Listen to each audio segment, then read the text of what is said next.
দক্ষিণ লেবাননের বিন্থ জবেইল শহরে ইসরায়েলি ড্রোন হামলায় এক পরিবারের ৩ শিশুসহ ৫ জন নিহত হয়েছেন। রবিবারের ওই হামলায় আরও ২ জন গুরুতর আহত হন।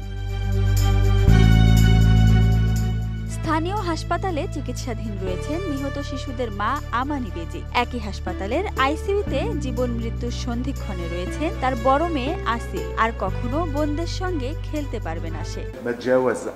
১ বছর বয়সী শিশুদেরও টুকরো টুকরো করে দিয়েছে। কোন আন্তর্জাতিক বিচার? কোন বৈধ টার্গেটের কথা বলছেন? সবই মিথ্যা। আসল টার্গেট কেউ নয়, এটা একেবারে পরিকল্পিত হত্যাযোগ্য।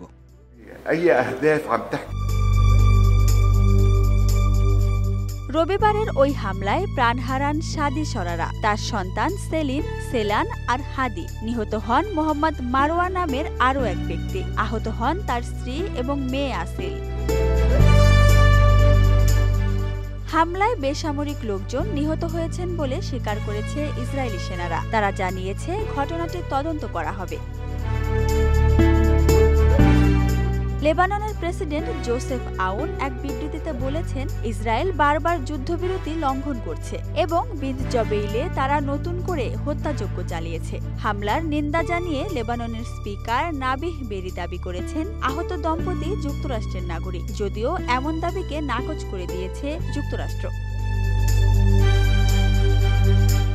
Desk report, Dhaka express.